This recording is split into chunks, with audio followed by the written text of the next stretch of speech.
자, 순위 한번 쭉 한번 이제 114페이지에서 아마 처음에 보시면 1순위, 2순위 상당히 어려울 건데 생각하시면서 쭉 보시면은 그래도 왜 저렇게 빠르고 아니면 좀 늦고 자, 이렇게 정해놨는지 거기도 이유가 있을 겁니다. 생각을 잘 해놓으셔야 됩니다. 그 다음에 옆에 이제 이렇게 순위 이렇게 쭉 정해져 있고요. 저 뒤에가 이제 배당. 약간 이제 배당 정도를 좀 배우실 건데, 자, 그거 보면 크게 어렵지 않습니다. 그리고 이제 안분배당. 그런 소리 났습니다. 평등하게. 똑같이 균등배당하는 것을 안분배당하는 것도 그렇게 어렵진 않습니다. 전체 금액은 분모에다가, 그리고 자기 몫은 분자에다가, 그리고 납치할 금액은 앞쪽에다가 정리를 해 놓으시면 여기는 금방 알 수가 있습니다. 그렇게 많이 어렵지는 않습니다. 그 다음에 옆에 이제 115페이지가 이제 순환배당. 이건 정말 가장 아마 배당 중에서 가장 어려울 건데, 여기 봐, 이제 순환배당. 자, 뒤에도 약간 더 설명이 있습니다. 자, 먼저 첫 번째, 1순위가 가압류죠. 근데 만약에 가압류가 1순위로 돼 있을 때, 이 가압류는 채권이라도 보통 채권하고 완전 다릅니다. 자, 후순위도 물권 취급을 안 해주고요. 후순위로 돼 있으면 저당권이나 근저당권이나 전세권이나 확정일자라고 하더라도 다 뭐라고요? 다 채권 취급합니다. 자, 채권 취급은 너더 채권, 나더 채권, 그러면 순위가 아예 없습니다. 자, 그러면 여기 이제 안분배당 들어간다. 여기 이제 가압류의 특징이라고 볼 수가 있습니다. 자, 물론 이제 근저당이 앞에 있고, 확정자가 앞에 있고, 그 다음에 가압류가 후에 있고, 자, 이러면 이제 아예 말도 안 될 거고, 가압류는 아예 배당 자체가 어려울 겁니다. 다 배당받고 나서 이제 선순위가 물권이니까. 근데 채권이 먼저 있었을 때, 가압류 채권이 먼저 있었을 때가 안분 들어가요. 이런 소리 합니다. 이제 거기 이제 그 순환배당 문장 보실까요? 근데 2순위가 근저당권입니다. 그럼 그 근저당권도 채권이다. 라고 해서 이제 똑같다. 그럼 이제 가압류 채권 4천하고 그리고 근저당 채권이 2천이면 똑같다. 라고 해서 이제 만약에 한 반 정도 나왔을 때 한 3천만 원 나오면은 나 먼저 가압류 채권자가 2천 받고 근저당권자는 1,000만 원 받고 이렇게 계산될 겁니다. 계산 금방 어렵지 않습니다. 둘 다 똑같은 채권이니까. 뭐 근저당이 앞에 있으면 당연히 근저당이 다 받아가고 그 얘기입니다. 근데 이제 3순위는 또 이상한 게 3순위는 또 당해세가 아닌 조세. 근데 당해세가 아니다. 그래서 이제 요 당해세가 아닌 조세 같으면 이제 또 여기에 들어가겠죠. 당해세였으면 근저당보다 빨랐을 건데 당해세가 아니래요, 여기입니다. 아니면 여기 이제 아까 여기 금방 보이네요. 요 당해세 위하고 근저당은 순위가 너무 먼저 누가 빠르냐고입니다.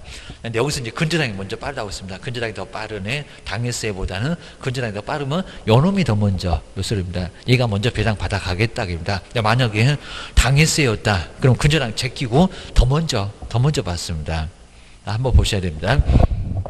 이런 식으로 이제 당해세 위에, 당해세가 아닌 조세는 바로 3천만 원인데 뒤에 있고, 근저당보다 뒤에 있고 계입니다. 그리고 이제 4순위가 또 누구라고요? 가압류.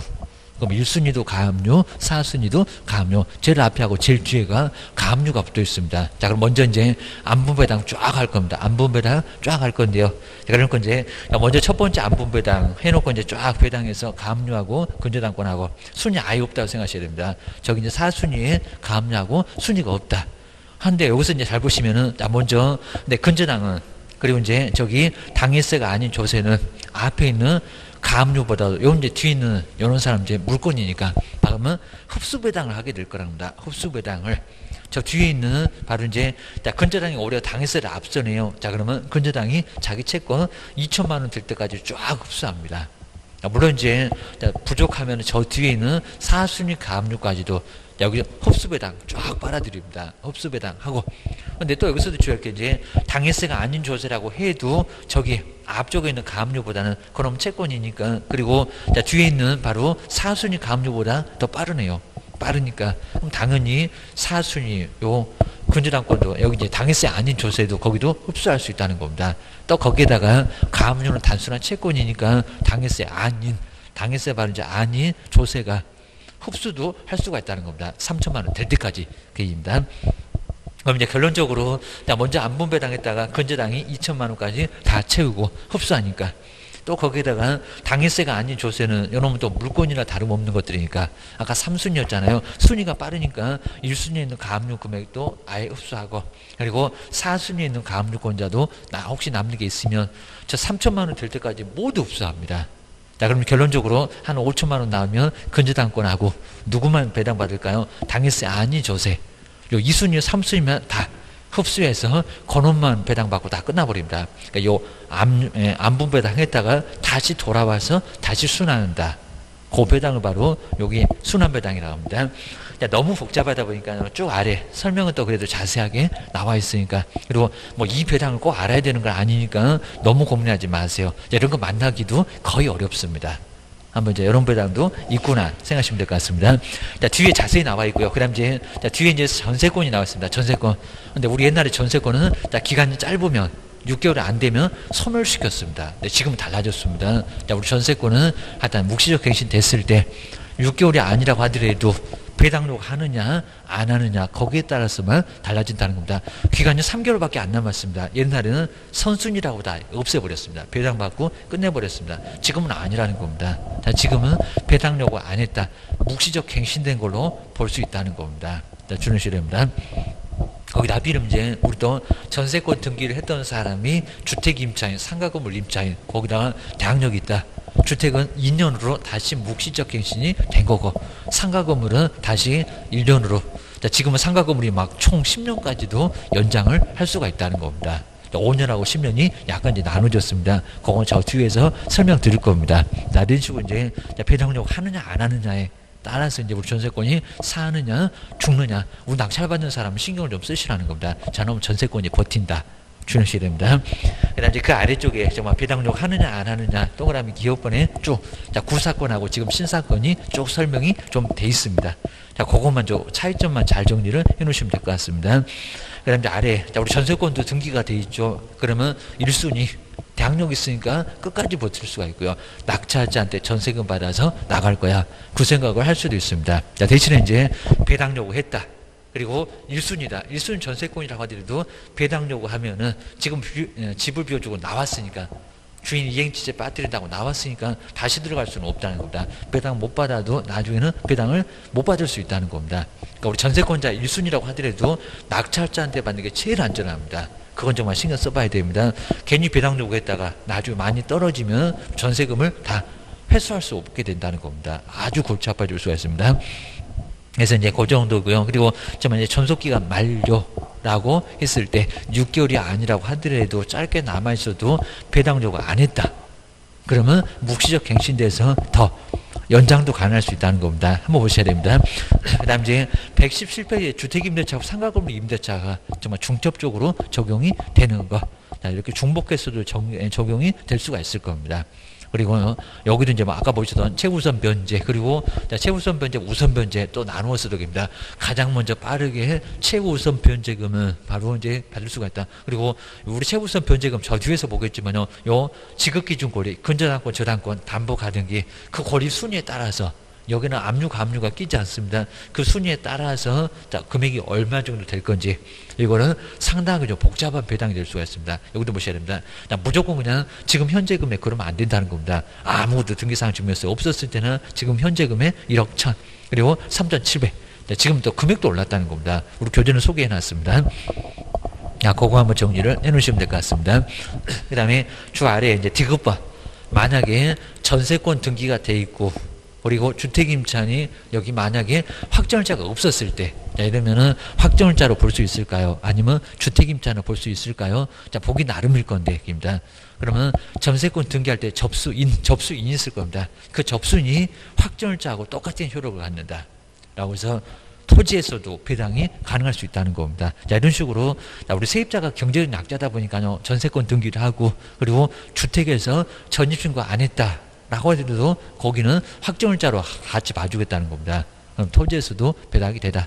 우리 전세권에서는 건물에서만, 건물 전세니까 건물에서만 배당됩니다. 토지에서는 배당이 안 된다는 겁니다. 근데 접수인으로 보면서 확정일자로 보면은 토지에도 배당이 된다는 겁니다. 한번 신경 써놓으셔야 됩니다. 자, 배당 받을 게 많다라고 보셔야 됩니다. 배당 많이 받아서 나가면 우리 낙찰자는 좋고, 사는 사람도 좀 괜찮고, 신경 써놓으셔야 됩니다. 근데 갑자기 또 인수하게 되면 상당히 좀 골치 아플 수 있다는 겁니다. 배당 많이 받아간다가 우리가 인수할 게 좀 줄어든다. 그 생각을 조금 해보셔야 됩니다. 그 다음 이제 네 번째가 이제 아까 근로자 임금채권 보셨죠? 임금채권. 얼마? 3개월분. 자, 그럼 이제 회사가 만약에 폐업을 했다. 아예 망했다. 그랬을 때는 파산을 했다 그랬을 때는 가장 마지막에 소급해서 이제 3개월로 그럼 이제 좀 많이 받을 수 있을 거라기입니다. 뭐 퇴직금도 그럴 수 있고 주내셔야 됩니다. 자, 뒤에도 너무 복잡하게 볼 건 아니니까요. 118페이지도 쭉 이렇게 나와 있습니다. 그리고 뭐 세 번째 체불임금 확인서, 체불임금 확인서 이런 것도 이제 노동부에 가면은 바로 자, 주인이 여기서 이제 우리 사장님이 안 줬을 때, 사업주가 안 줬을 때는 체불임금 확인서를 거기서 써줍니다. 그다음 이제 법률구조공단에 가면 판결문까지 무료로 다 받아줍니다. 그리고 나머지 또 못 받았다 그럼 저기 근로공단에 복지공단에 가면은 최단금을 지금 또 400입니다. 400까지는 받을 수가 있다는 겁니다. 아예 국가가 아예 통장으로 확 쏴줍니다. 2주라고 하는데 바로 들어올 정도로 아주 빠르게 줘요. 이런 식으로 한번 정리를 해놓으시면 될 것 같습니다. 그 다음에 이제 쭉 내려와서 이제 4번에 보면요. 최종임금 3개월분 가장 먼저 국세보다 빠르다, 은행보다 더 빠르다, 확정일자보다 당연히 빠르다, 사람 목숨이 중요하다, 가장 빠르다 라고 하셔야 됩니다. 그 다음에 제일 5번에 나왔죠. 3년간 퇴직금 채권이 바로 여기도 가장 빠르게 배당을 해준다. 정말 여기 사람 목숨하고 관련되니까 가장 먼저 해주겠다. 이런 소리입니다. 그 다음에 6번째 이제 다시 뭐 임금 우선 변제권의 적용 대상. 아까 이제 나머지 우선 변제를 저기 이제 4순위 정도 뭐 3개월분 3년분 넘어가면 나머지는 바로 일반 채권으로 가면서 이제 4순위 정도 됐을 때 예, 여기도 이제 돈이 남았을 때나 받을 수 있다. 라고 정리해 주시면 될 것 같습니다. 그 다음 이제 뭐 사장님의 재산까지도 개인 재산까지도 배당 받을 수 있느냐 이런 게 나와 있는데 거의 배당받기 어렵습니다. 주식회사 그러면 회사의 재산으로만, 그리고 저기 합작한 한명회사는 무한책임인데도 거의 개인 재산은 거의 받기는 좀 어렵습니다. 자, 우리 판례도 거의 그렇게 보고 있습니다.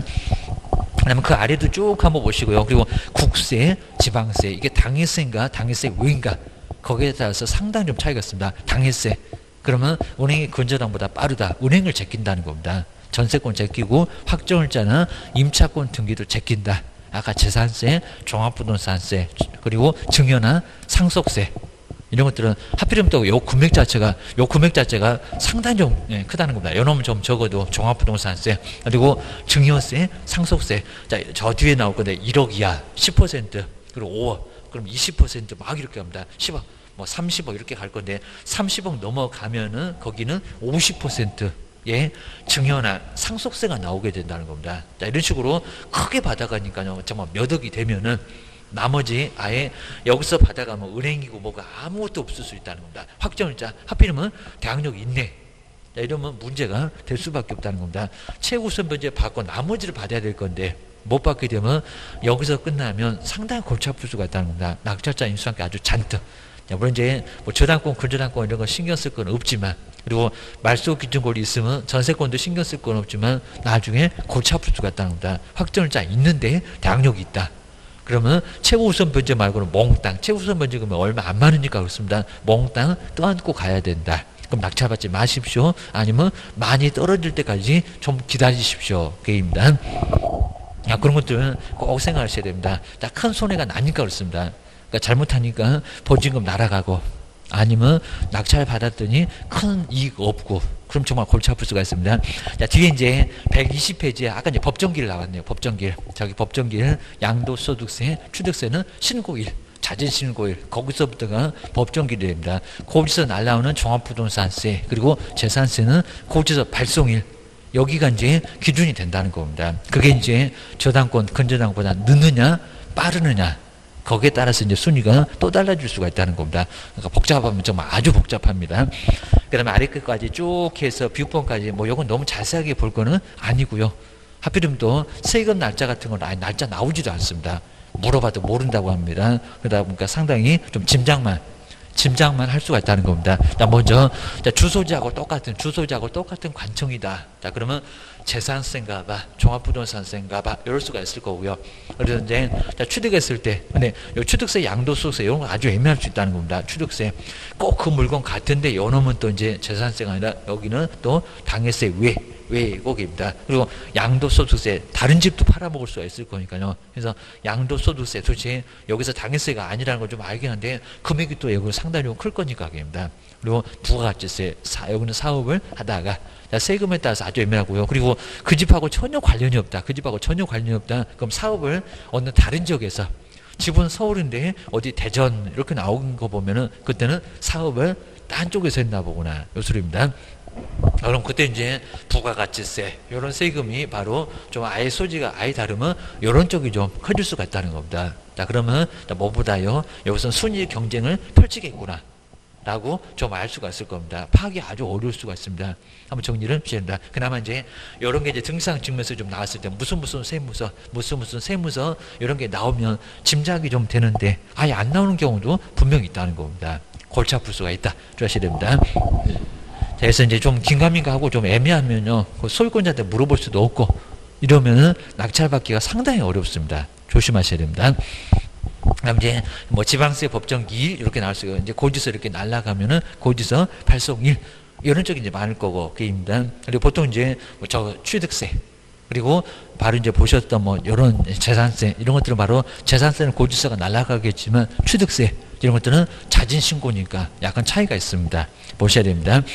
그다음 이제 121페이지로 와서 이제 뭐 당해세 우선 뭐 이런 것들은 이제 간단하게 봐도 되고 아까 보셨네요. 증여 상속 그리고 종합부동산세 그리고 재산세 이런 것들은 정말 은행을 제낀다는 국세 당해세 정리해 놓으셔야 됩니다. 그다음 이제 거기 이제 우리 지방세에서도 재산세 아래 옆에 자동차세 이런 것들 정말 그리고 도시계획세 이런 것도 이제 여기는 국세 그리고 당해세에 해당돼서 지방세에 해당돼서 여기도 상당히 빠릅니다. 한번 정리를 해주셔야 됩니다. 그다음에 하지만의 뒤에 나왔죠. 거기는 이제 아니다라고 생각하시면 거긴 당해세가 아니요. 라고 그럼 이제 순위 경쟁을 펼쳐입니다. 그다음 이제 8절 쪽으로 한번 와볼까요? 이제 경매 취소. 자, 경매 취소가 바로 집행을 정지시킨다. 경매를 이제 정지시키거나 바로 경매가 취하되는 겁니다. 취하 그러면 다 나와 있습니다. 자, 그 아래 이제 담보권 등기가 이렇게 말소됐을 때 뭐 가품은 말소될 수도 있을 거고요. 그다음 이제 말소를 명하도록 하는 판결의 정보. 자, 그 제목 정도 보셔도 괜찮을 것 같습니다. 이렇게 경매가 집행 정지될 수가 있다. 멈췄다가 다시 나올 수도 있을 거고 그 얘기입니다. 뒤에 이제 뭐 4번도 그냥 간단하게 좀 봐주시면 될 것 같고요. 5번까지 그리고 매각 절차가 취소가 됐다. 라고 했을 때 매각 절차가 취소가 되면 이제 더 이상 아예 없을 겁니다. 자, 취소가 돼서 경매가 없어졌다. 저렇게 매각 절차를 취소한다. 라는 이제 식으로 이제 이렇게 나와 있다는 거 기억을 해주시면 될 것 같습니다. 자, 그 아래 한번 쭉 한번 읽어보시고요. 이제 오른쪽에도 자, 뭐 볼만한 내용들은 거의 없을 것 같습니다. 바로 이제 123페이지 쭉 한번 봐주시면 되고. 그 다음 이제 뒤로 한번 또 넘겨보시고요. 자, 뒤에도 이제 뭐 민사집행법 해서 이제 여기도 자, 바로 뭐 애수신고시 하면서 쭉 나와 있는데 쭉 한번 봐주셔도 괜찮을 것 같습니다. 그리고 저당권이 말소됐을 때 경매를 취소시키는 방법. 여기도 이제 아예 임의 경매 이런 걸로 이제 경매가 신청됐을 때 없애는 방법. 이런 것들은 이제 나와 있습니다. 한번 쭉 한번 보시고요. 자, 여기 우리 경매 쪽에서는 이런 거하고 전혀 관련이 없을 것 같습니다. 보통 채무자가 많이 거기에 대응을 하게 될 겁니다. 한번 봐주시고요. 그 다음 이제 뒤쪽에서 126페이지에 경매 신청의 취하. 우리 경매 신청을 했던 채권자가 될 것, 그리고 갚은 채무자가 될 것, 다 갚으면 경매도 취소시킬 수가 있겠죠. 그게 바로 이제 취하. 우리 첫 번째 줄에 경매 신청인이 이렇게 스스로 돈을 갚아서 취소하기 쪽입니다. 취소시킬 수 있다. 라고 기억해 주시면 될 것 같습니다. 그 다음 이제 아래 보시게 되면 이게 취하서가 또 있습니다. 취하서를 제출해야 되고, 자, 반드시 이렇게 돈을 주면서 같이 해야 됩니다. 돈을 먼저 주니까 채권자가 나타나지도 않습니다. 아주 골치 아플 수가 있을 겁니다. 그래서 자, 그런 정도니까 항상 이렇게 취하서를 쓰시고 아예 가지고 가서 자, 돈을 주면서 써주세요 라고 할 필요가 있을 겁니다. 안 그러면 아주 골치 아플 수가 있습니다. 위임장 인감증명서를 받아놓고 안 그러면 문제가 돼요. 그입니다. 자, 그 아래 이제 경매 취하의 말을 철회 다시 이제 없애는 것을 말하는 이제 철회입니다. 취하가 다시 없어졌다. 요 소리입니다. 옆에 이제 127페이지 나올 건데요. 우리 취하 동의라든지 이런 여부는 아예 필요하지 않다라고 하시면 될 것 같습니다. 취하 사유만 발생하게 되면 바로 취하시킬 수가 있다는 것만 자, 기억을 해주셔야 됩니다. 그 다음 이제 뭐 잘못됐다고 했을 때 그거 이제 그 신청 자체를 다시 처리할 수도 있고 없던 걸로 합시다. 장래를 향해서 없던 걸로 다시 합시다. 다시 이제 거둬들인 게 바로 취소 그리고 철회 보시면 될 것 같습니다. 그다음에 세 번째 이제 말소 촉탁이라고 해서 이제 우리 집행법원에서 그다음에 기입등기 그 말소를 몰려 촉탁을 해서 없애야 될 겁니다. 그래서 이제 그게 바로 말소 촉탁. 집행법원에서 바로 등기소에다가 알려서 없애라라고 하는 게 바로 이제 말소 촉탁이라고 보시면 될 것 같습니다. 그다음에 아래쪽에 이제 네 번째 취하 시기하고 이제 요건 나와 있습니다. 매수 신고가 있기 전에 취하. 매수 신고, 그러니까 낙찰자가 낙찰 받기 전에, 그리고 입찰 보증까지 괜찮습니다. 잔금을 내놓으면, 잔금 내면은 아예 여기는 취하 자체가 안 됩니다. 그러면 잔금 내기 전에는 하다 형식적으로는 일단은 여기는 동의를 얻어야 됩니다. 물론 이제 동의를 얻지 않아도 나중에 가면은 경매를 없앨 수는 있다는 겁니다. 돈 갚았으니까. 고소리입니다. 이런 식으로 이제 임의로 경매 신청을 뭐 할 수 있다? 취할 수가 있다. 취할 수 있다고 생각을 해놓으시면 될 것 같습니다. 자, 대신에 이제 매수 신고가 이렇게 있었을 때, 있기 전에는 간단할 건데, 이때는 정말 여기는 하에 최고가 매수 신고인, 그리고 차순위 매수 신고인 뭐를 얻으라고요? 동의. 동의를 반드시 얻어야 된다는 겁니다. 동의를 얻어야 한다. 주셔야 됩니다. 자, 물론 여기도 이제 동의를 얻지 않는다고 하더라도 일단 갚으면 경매는 멈출 수가 있습니다. 크게 여기는 문제가 안 되고, 또 소송 가게 되면 나중에 채무자 쪽에서도 이기게 되니까 여기는 동의를 해줄 수밖에 없습니다. 차순위 거의 신고 안 할 건데 최고가 매수 신고인 그리고 차순위 매수 신고인은 뭐를 얻어야 된다? 동의를 얻어야 한다. 제일 아래로 왔습니다. 127페이지 바로 제일 아래. 한번 간단히 봐주시면 될 것 같습니다. 그 다음에 뒤쪽에서 뒤쪽에서 뭐 동그라미 2번도 여기도 뭐 크게 뭐 볼만한 거는 아예 없을 정도니까 쭉 한번 봐주시면 될 것 같습니다. 그 다음 이제 여기도 이제 오른쪽에서도 이제 129페이지 바로 취소를 할 수 있는 사람, 아까 경매 신청을 취할 수 있는 바로 경매 신청인, 경매를 신청했던 채권자, 이 사람도 이제 여기는 돈을 받으면 되겠죠. 가능하고. 그 다음 이제 다 돈을 갚은, 우리 이제 여기도 마찬가지로 채무자도 가능하고 갚으면 고소리입니다. 그 다음에 취하 방식은 취하서가 있습니다. 그걸 제출하면 되고. 그리고 구술로도 물론 가능하겠지만 서식을 이렇게 내면 되고요. 그리고 인지 같은 것도 필요 없습니다. 수수료 같은 거 필요 없으니까 여기는 간단하게 써내기만 하면 가능하다라고 보시면 될 것 같습니다. 그 다음에 이제 뒤에 이제 경매, 취하 후에 뭐 처리 이렇게 절차가 나와 있습니다. 경매 절차가 다 끝나는 거, 압류 자체가 소멸이 되고, 경매 이제 더 이상 없습니다. 라고 하는 게 바로 이제 경매의 취하라고 생각을 해주시면 될 것 같습니다. 근데 만약에 이중 경매였을 때, 경매가 2번 신청이 됐을 때, 뭐 또 다른 근저당이라든지 아니면 똑같이 2명이 또 여기도 경매를 신청했을 때, 그러면 하나가 없어진다고 해도 그 뒤에 이제 살아있으면 그 하나가 계속 진행될 수 있다는 겁니다. 모두, 2개 다 모두 없어졌을 때, 그때 이제 경매가 중단된다. 생각해 놓으셔야 됩니다. 거기서 이제 뒤에, 정말 뒤에 만약에 앞에 거 하나 말소시키고 뒤에 거 살아있으면 뒤에 거는 계속 진행될 수밖에 그건 없다는 겁니다. 경마 취해돼서 없어질 거다 생각을 안 하셔도 될 겁니다. 그다음에 두 번째가 이제 경매 개시 결정 등기의 말소 촉탁. 이렇게 취하가 되면 아예 말소에서 없앤다. 라고 아예 촉탁해서 지워라. 라고 이제 법원에서 등기소 쪽으로 촉탁을 하게 될 겁니다. 그 과정으로 끝난다. 생각해 주시면 될 것 같습니다. 자, 그 정도로 해서 이제 간단하게 봐주시면 될 거고요. 그 다음 이제 131페이지가 이제 조금 많이 중요한 게 경매 물건의 분석. 자, 우리 물건 분석을 잘 하셔야 됩니다. 주택, 그리고 상가, 그리고 공자, 그리고 농지 같은 경우도 전답 가수 이런 분석을 좀 정확하게 해보셔야 됩니다. 그리고 어느 상가가 더 괜찮을 건지, 그리고 주택은 또 어떤 주택이 괜찮을 건지, 특히 이제 재건축, 재개발 이런 쪽을 잘 활용해 보셔야 됩니다. 경매 쪽에서는 이제 그런 쪽을 많이 생각 못 하는데 항상 부동산 공법이나 세법이나 이런 쪽을 이제 활용을 잘 해보시면요. 여러분 이제 일반인들이 모르는 그런 부분을 크게 나중에 경매를 통해서 취득을 할 수가 있다고 합니다. 땅은 정말 얼마나 쌉니까? 자, 지금 이제 우리 아파트는 정말 아예 시세 급매물보다 더 올라가고 있습니다. 자, 그러다 보니까 그건 별로 재미없습니다. 그런 것들은 아예 그냥 낙찰받을 생각을 안 하시는 게 좋을 것 같습니다. 자, 조금 더 복잡한 거. 경쟁자가 좀 줄어들 것 같다. 이런 것들을 이제 활용을 해보시면 그게 이제 꼭 특수물건이라고 해서 유료 사이트 보면 특수물건이라고 해서 아예 분류를 다 해놨습니다. 그거 클릭하면 서울부터 저기 제주도까지 모두 나와 있다는 겁니다. 그리고 금액도 다양합니다. 난이도도 좀 높다, 낮다. 나도 저건 되겠다. 이런 것들이 나와 있다는 겁니다. 그런 걸 좀 활용해 보셔야 됩니다.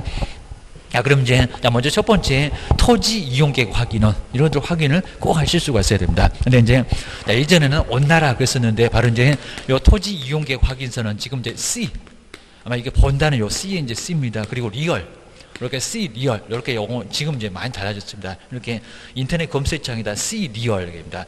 부동산을 본다 이런 것 같습니다. 뭐 리얼 이런 것 같습니다.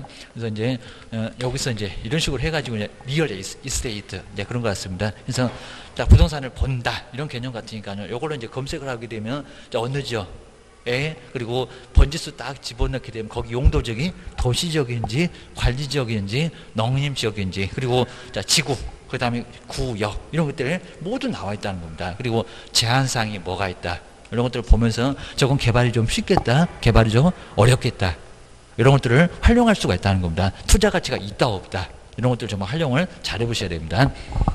그래서 이제 지역이나 지구나 구역이나 자, 우리도 공법할 때가 좀 있을 건데 자, 그런 여부를 좀 확인해 보시면서 자연환경 보존지역 받으시면 안 되겠네요. 그리고 보존녹지 안 되겠네요. 생산녹지도 안 되겠네요. 농사만 지어야 되겠네요. 농림지역 이런 것들은 낙찰받기가 좀 어렵다는 겁니다. 대신에 주거지역, 상업지역, 공업지역 그 주거지역도 전용인지 일반인지 준주거인지 그런 여부를 확인을 잘 해보셔야 된다는 겁니다. 상업적도 중심인지 일반인지 그늘인지 그리고 유통상업적인지 잘 보셔야 된다는 겁니다. 특히 관리적도 보존관리 말고요. 생산관리 말고요. 어차피 자연환경 보존적이나 농림적이 될 거니까. 근데 계획관리죠. 여기는 도시적이 될 거니까 아주 괜찮다는 겁니다. 그런 걸 낙찰 받으세요. 조심해야 됩니다. 그런 것들 활용을 잘 해보셔야 되고요. 그래서 정말 용도 지역이나 용도 지구나 자, 지금 막 미관지구 이런 거 다 없어졌다는 겁니다. 최저 고도지구 이런 거 다 없어졌습니다. 지금 이제 9개로 좀 달라졌고 자, 공법은 뒤에 나와 있으니까 그때 볼 겁니다. 그래서 이제 규제 같은 거 이렇게 다 나와 있다는 겁니다. 확인해 보시면 알고 그리고 법도 이제 찾아보시기에는 무슨 규제인지 알 수가 있고 자, 모르시면 항상 시군구청에다가 물어보시면 그 내용들 친절하게 알려준다는 겁니다. 뭐 되겠네요 안 되겠네요 다 알려줍니다. 그래서 걱정할 것도 없이 그냥 아예 알려주니까 전화 그냥 나중에 해도 괜찮습니다. 방문 안 해도 괜찮습니다. 그다음에 두 번째가 시세는 항상 어디를 파가라고 중개사무소 가서 좀 파가셔야 된다. 자, 그리고 이제 보통 최근에 감정평가 했다 그러면 금액이 거의 많습니다. 근데 최근이 아니라 아주 오래됐다. 그렇게 되면 거기는 반드시 중개사무소에 그리고 이제 요 중개사무소도 검색하시면 다 나옵니다. 저기 검색창에다가 거기다 이제 어디 인천 이렇게 인천 계양구 이런 식으로 해서 부동산 하게 되면 요 계양구에 있는 부동산이 쫙 거의 대부분 이렇게 부동산 하시는 분들이 아예 인터넷에 지도 검색에다 다 올려놨으니까요. 거기 이제 쫙 나와 있습니다. 잠깐 몇 페이지가 나가는지 어디 부동산 전화번호까지 위치까지 모두 이렇게 나와 있다는 겁니다. 저기 공인중개사 협회 안 가도 괜찮다입니다. 이런 식으로 해서 이제 보시면 그리고 거기도 이제 이렇게 전화번호 이렇게 다 나와 있으니까 물어보면서 좀 잘 알려주는 그런데 그리고 경매한다고 하면 나중에 낙찰 받으면 사무소에 어차피 올 거라는 거 아니까 친절하게 안내해준다는 겁니다. 괜히 그냥 커피 타줄 테니까 한번 오십시오 라고 하면서 고객 유치 차원에서 잘 하시는 거잖아요. 우리도 그렇게 해야 되는 데입니다. 그래서 친절하게 안내를 해주고 입니다. 근데 너무 퍼주면 나중에 그냥 정보만 다 빼먹고 안 오고 이러니까 어느 정도 얘기를 해주면서 사무실 놀러 오라고 해서 이제 명함도 주고 낙찰 받으면 어떻게 해주겠다라고 약속을 해주면은 우리도 충분히 고객을 유치를 할 수가 있다는 겁니다. 그 사람이 한두 건만 합니까? 여러 건 해요.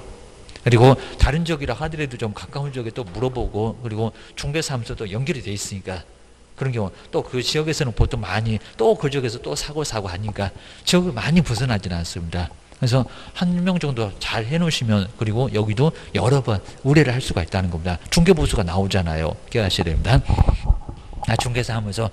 중개사무소를 통해서 확인을 해봐야 되고 그다음 이제 뒤에 이제 생활 바로 이제 편리지수 이제 파악이라고 있습니다. 특히 이제 우리 주거 지역은 정말 가장 좋은 게 우리 강남이 왜 비싸졌을까요? 강남이 교육 때문에 파라권 때문에 그 집이 가장 비쌌습니다. 강남이 그입니다. 그래서 이제 강남에서 무슨 학군, 목동학군으로 왔고 다시 이제 강서학군, 저기 화곡고 이런 쪽에서 좀 상당히 좀 서울대도 많이 가고 그리고 하필이면 요즘은 수능이 또 어려웠다는 겁니다. 2018년은 그입니다.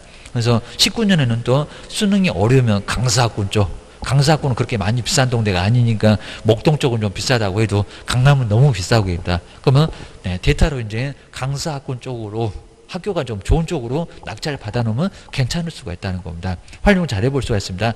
경매물건 안 나왔으면 아예 금매물로 가서라도 한번 알아보는 것도 괜찮아요. 보셔야 됩니다. 그래서 이제 정말 교육 환경 아주 괜찮아야 됩니다. 특히 학교. 그리고 거기도 이제 서울대 몇 명 갔다, 뭐 연대 얼마 갔다, 몇 명 갔다, 고대 몇 명 갔다, 정말 스카이 얼마 정도 갔는지 그런 것도 확인해 보시고 이제 나중에 좋은 학교 그 주변으로 낙찰 받으면 여기도 수익이 상당히 좀 괜찮습니다. 수익성이 좀 최고고 입니다. 항상 정말 먼저 가장 먼저 보는 게 교육입니다. 자, 그 다음에 이제 뭐 교통이라든지 아니면 또 지하철이라 접근성이라든지 그런 쪽으로 지금은 또 숲세권 해가지고 이제 아예 여기는 숲세권 또 많이 딸 겁니다. 숲을 또 많이 따집니다. 우리가 보통 이제 예전에 뭐 역세권 이런 것만 따졌는데 지금은 이제 용어를 좀 다양하게 좀 쓰고 있습니다. 자, 그런 것도 이제 알아놓으시면 좋겠네요. 여기입니다. 자, 먼저 이렇게 역세권을 전번에 한번 설명드렸습니다. 바로 이제 역세권.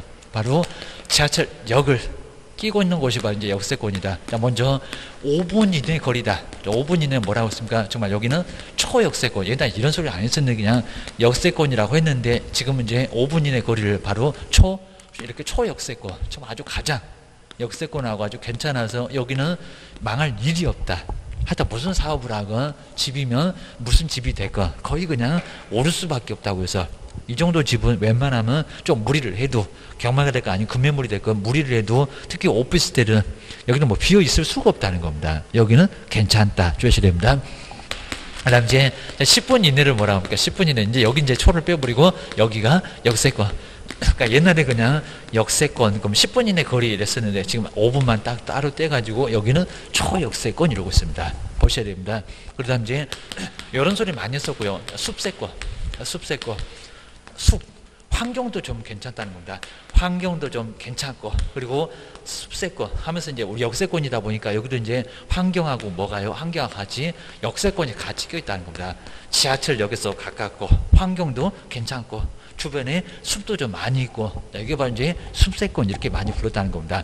요즘 이제 학세권, 아까 학군 그랬었잖아요. 학세권입니다. 여기는 학군까지 좋은 얘기입니다. 접근성도 괜찮고 학군도 괜찮고입니다. 저 강남의 8학군. 그래서 이렇게 학세권 여기 이제 학군까지도 괜찮다 보셔야 됩니다. 먼저 첫 번째는 강남의 8학군 해서 강남이 집값이 비싸진 게 바로 학군 때문에 정말 좋은 대학을 많이 가니까 입니다. 그 다음에 강남학동에서 학군에서 목동 쪽으로 넘어왔고입니다. 다시 목동에서 강서학군 쪽으로 요즘은 또 요 강서학군 쪽으로 많이 옮겨갔다는 겁니다. 지금 옮겨갔습니다. 물론 이제 그래도 강남이 뭐 최고라고 할 수가 있고 누구든지 돈 있으면 강남 갈 거예요. 그럴 겁니다. 지하사라도 강남 갈 거다입니다. 거기에 학원가가 아주 그냥 아마 거기는 아마 서울대 아니면 어디 유학 갔다 오지 않게 되면 학원 강사도 못 할 겁니다. 그래서 괜찮고 그 다음 이제 목동으로 갔다가 이제 지금 현재는 강서학군 요 강서학군을 무시하시면 아예 안 된다는 겁니다. 그래서 이제 정리를 하시는 거야. 거기서도 이제 좋은 중학교 중에서도 이제 특목고를 어디를 몇 명이 갔고 이런 게 우리 찾아보시면요 인터넷에 모두 기사가 쫙 나와 있습니다. 이런 게 이제 아주 여러 가지 관심이 있다. 입니다. 좋은 고등학교 가서 대학도 당연히 좋은 대학교 가고 요술입니다. 그렇게 이제 통계까지 많이 나와 있으니까요. 지금은 정말 인터넷 때문에 여기는 많이 그런 게 모두 다 공개가 돼 있다는 겁니다. 활용을 좀 해보셔야 됩니다. 그래서 이제 이렇게 이제 중개사무소도 이제 활용을 좀 해보셔야 되고 당연히 뭐 가서 물어볼 게 뭔가 이런 것들은 꼭 활용을 좀 해놓으셔야 됩니다. 그 다음 이제 그 가로 2번에 아까 이제 숲세권 같은 게 나왔네요. 정말 교통도 뭐 당연히 좋아야 되고, 입니다. 그리고 또 주택은 뒤에서 나오겠지만 단지수 같은 거 정말 아주 괜찮습니다. 그리고 하여튼 아파트는 높은 층은 아예 절대 아니다. 생각하셔야 됩니다. 대주권이 적어. 추가 부담금이 많아. 이러셔야 문제가 됩니다. 재건축을 꼭 생각해 보셔야 됩니다. 30년 넘어가면 안전진단 해보면 붕괴 위험이 있다. 건물 다시 지어야 된다. 다시 지을 것을 꼭 생각해 보셔야 됩니다. 그 다음 이제 그 아래쪽에 나오죠. 조망권, 그리고 일조권. 우리 조망권이나 일조권 같은 경우도 상당히 여기는 많이 따지게 된다는 겁니다. 보셔야 됩니다. 좀 높아야. 입니다. 자, 그러면서 이제 항상 너무 높아야 그러면 이제 안 좋을 수가 있다고 하는 것도 많이 한번 제가 이제 요 강의에서도 좀 알려드리고 좀 하긴 했었는데 바로 이제 보실 게 이제 좀 이렇게 건물이 좀 높아야 정말 나중에 여기서 봤을 때 여기서 한 25층이다. 그러면 딱 25층만 좀 빼고요. 자, 25층. 자, 지금 이제 건축이 아무리 발전했다고 하더라도 1층은 바로 직사광선 바로 쬐내리니까요. 여름 먹고요. 여름 이제 덥다고입니다. 덥고 이렇게 덥고 그리고 겨울은 또 어떨까요? 겨울은 아무래도 뭐요? 춥다. 덥고 추우니까 상당히 좀 바로 25층 이런 데는 꺼릴 수밖에 없다는 겁니다. 그리고 또 아래층은 어떻습니까? 아래층. 요 1층은 또 이제 여기는 습기가 좀 많을 수밖에 없고요. 여기 바다가 바로 붙어서 그입니다. 그리고 또 먼지가 또 많이 들어오고 문도 못 열어놓고 그입니다. 여기서 사생활 보호가 거의 안 되니까 1층. 그리고 뭐 2층도 이제 조금 뭐 그럴 수는 있겠지만 일단 1층은 이런 면에서 여기서는 약간 좀 마이너스가 좀 난다는 겁니다. 오히려 차라리 그냥 1층보다는 위가 낫다. 그입니다. 근데 보통 이제 또 1층도 항상 누가 많이 하려고 합니까? 어린이집입니다. 어린이집.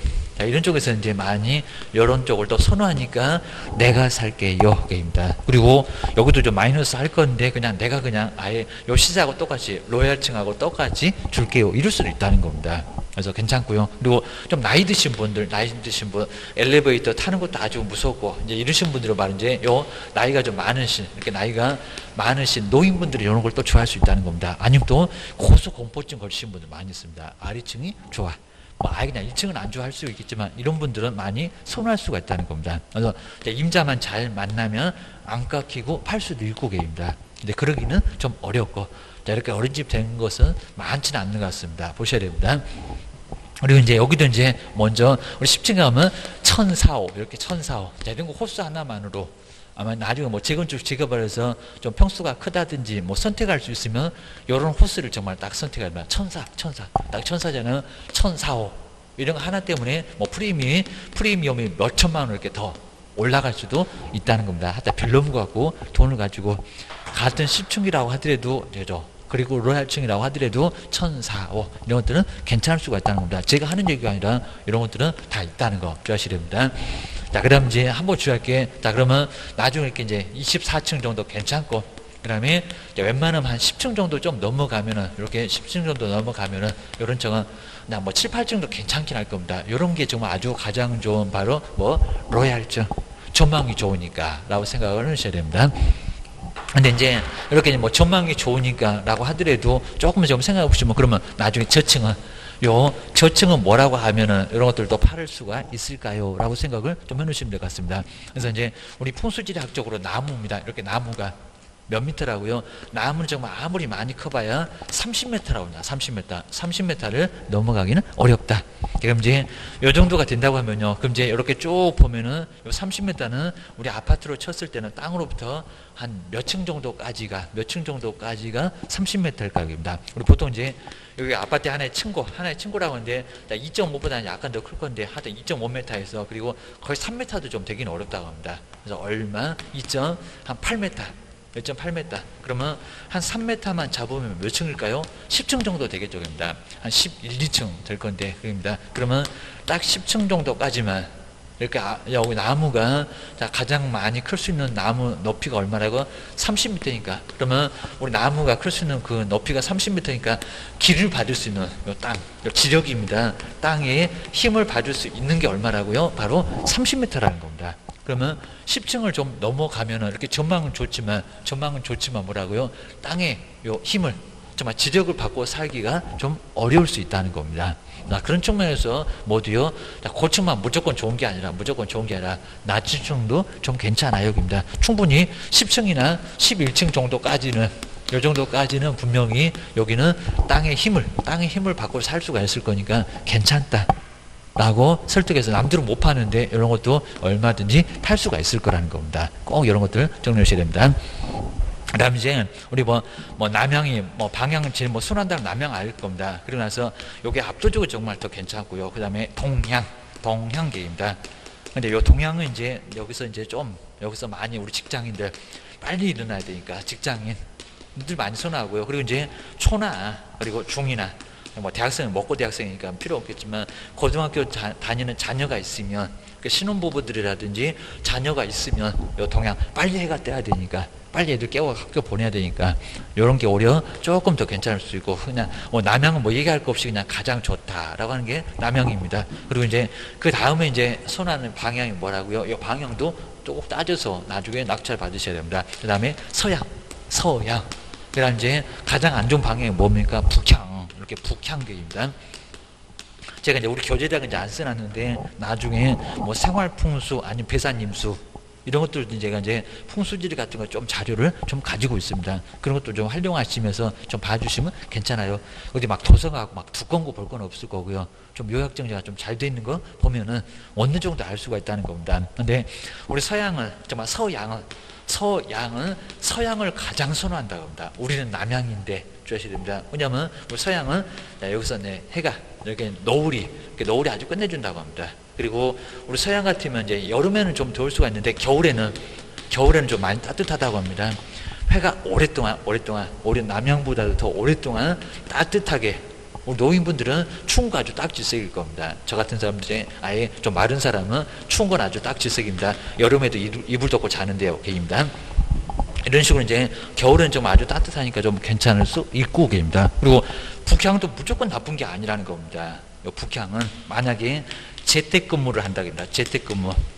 그리고 요 재택근무를 할 때는 요 북향 같은 향이 아주 좋다고 합니다. 그리고 보통 이제 요 북향 쪽으로 서재를 공부하는 서재 같은 것은 거의 아예 저런 향이 아니라 모두 다 북향 쪽으로 한다고 합니다. 북향 쪽으로. 이 정도로 해서 이제 이런 것도 괜찮을 수 있다는 겁니다. 누구도 못 팔아먹어 했을 때도 이렇게 북향도 좋은 게 있어요 라고 하는 부분들도 활용해 주시면 괜찮을 수 있다는 겁니다. 이건 아마 중개하시는 분들이 많이 활용하시면 좋고, 아니면 우리 낙찰받은 사람도 왜 내가 서양을 낙찰을 받았는데 북향을 낙찰을 받았는데 이유가 있다고. 그래서 이런 분들 만나면 얼마든지 팔 수 있을 거라는 겁니다. 보셔야 됩니다. 그렇게 한번 활용해 보시면 될 것 같고요. 그 다음 이제 세 번째는 그냥 간단한 매매 가격의 확인. 중개사무소 가서 확인을 해보시고, 그리고 감정평가 금액이 나와 있습니다. 감정평가 금액으로 활용하시면, 그리고 감정평가사 가격 전문가 가장 여기서 이제 여기는 완벽한 가격 전문가입니다. 그 사람이 이제 수수료 받고 평가를 해놓은 거니까 요거는 좀 아주 안전하고, 그리고 사기당할 이유가 없습니다. 보셔야 됩니다. 그 다음에 이제 보시면 되고요. 그리고 하여튼 중개사무소에서도 마지막으로 감정평가 금액 맞는지, 그리고 현재 금액 맞는지 좀 차이가 있는 경우가 가끔씩 있다는 겁니다. 감정평가 금액 엄청 높은데 시세는 그렇지 않은 경우도 있고요. 반대로 마찬가지로 감정평가 금액이 너무 낮춰서 잡혀서 그 다음에 감정가 말고 시세를 보니까 상당히 높다는 겁니다. 그러면 감정가 건너뛰어서 시세에 맞춰서 낙찰받아도 괜찮을 수 있다는 겁니다. 부동산에서 팔리고 팔아주니까 주셔야 됩니다. 이렇게 확인해 보셔야 되고요. 그 다음에 이제 네 번째는 뭐 계산할 방법은 없지만 수익성, 수익률 이런 거 좀 따지는 거 아주 중요한 게 바로 경제적인 수익성을 파악할 수 있어야 됩니다. 수익률 계산 이런 것들은 아주 간단하게 분모 5에다가는 바로 여기는 투자한도 그리고 분자에는 들어오는 수입도 이런 거 곱해서 100으로 나누면 여기서 이제 나중에 여기도 수익률이 나올 수가 있다는 겁니다. 그런 것들도. 근데 요즘 이제 수익률은 5% 기대 못 합니다. 한 3, 4%면 괜찮다. 어차피 뭐 은행이자가 적금도 2% 나올까 말까 이러니까 3, 4%도 괜찮다고 한다는 겁니다. 뭐 10%요? 말이 안 되는 소리 하고 있습니다. 그렇게 이제 여기는 그렇게 많은 순수익을 기대하기는 좀 어렵다는 겁니다. 한번 보셔야 됩니다. 그다음 이제 뒤쪽에서 이제 134페이지 개별 분석에서 이제 하나씩 그 물건에 대한 바로 개별적인 분석. 정말 여기 나가서 임장활동이라고 합니다. 나가서 활용을 해볼 수밖에 아예 없다는 겁니다. 그리고 거기 참고 박스 이런 것도 이제 전체적으로 한번 묶어놨습니다. 개발 호재, 그 다음에 접근성, 그 다음에 주변 환경, 그 다음에 교통, 그 다음에 편의시설, 정말 볼만한 게 아주 여러 가지가 있다는 겁니다. 종합적으로 본 다음에 괜찮겠다 라고 해야지, 교통이 안 좋거나 또는 편의시설이 없거나 그 다음에 또 접근성이 좀 떨어지거나 그리고 나중에 재건축 재개발도 어렵거나 그러면 요걸 낙찰받다는 아주 죽어납니다. 아주 종합적으로 보시라는 겁니다. 아니면 낙찰받지 말어 주셔야 됩니다. 첫 번째 우리 아파트가 나와있죠. 아파트. 그럼 이제 요 제목만 봐도 알 수가 있죠. 교통 여건. 아파트도 접근성이 좋아야 된다는 겁니다. 지하철역에서 걸어서 20분 그러면 아예 접근하려고 하질 않습니다. 그래서 그것도 주의하셔야 됩니다. 그다음 이제 두 번째 주차 공간이 요 주차 공간 그럼 이제 안 가봐도 된다는 게 대지권 보면은 주차 공간이 넓다 안 넓다 충분히 알 수가 있다는 겁니다. 활용해 보시면 알 수가 있어요. 자 그러니까 이제 우리가 보통 이제 여기 아파트에서 이제 25.7평짜리가 이제 여기가 85제곱미터인데 자 그럼 보통 이제 우리 대지권 자체가 막 8평 있는 경우도 있고 요 대지권 자체가 요 땅 밑에 깔려 있는 바로 101호 소유권자가 갖고 있는 요 지분입니다. 한 10평선 10평 정도 된다는 겁니다. 10평. 근데 어느 아파트는 한 15평. 요거 모두 나와 있다는 겁니다. 상당히 크다 그입니다.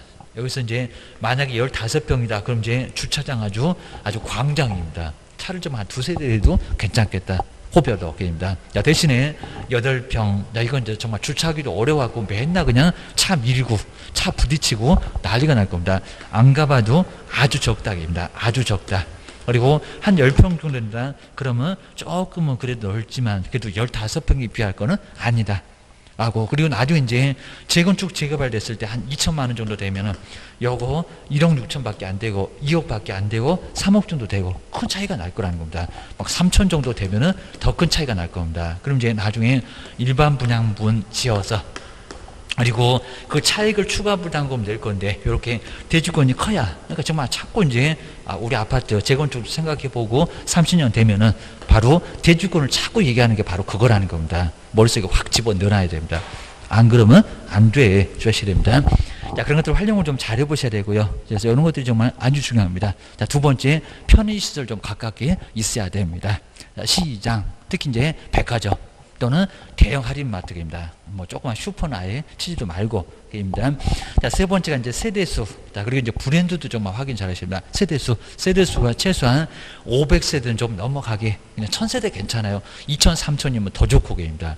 세대수가 좀 커야 재건축 재개발도 가고 그리고 사업 시행자가 저거 공사하겠다. 라고 나중에 서로 이제 나중에 입주를 하게 될 건데 또 입지를 하게 될 건데 안 그러면 재건축 재개발 가기도 아주 어렵다는 겁니다. 주의하셔야 됩니다.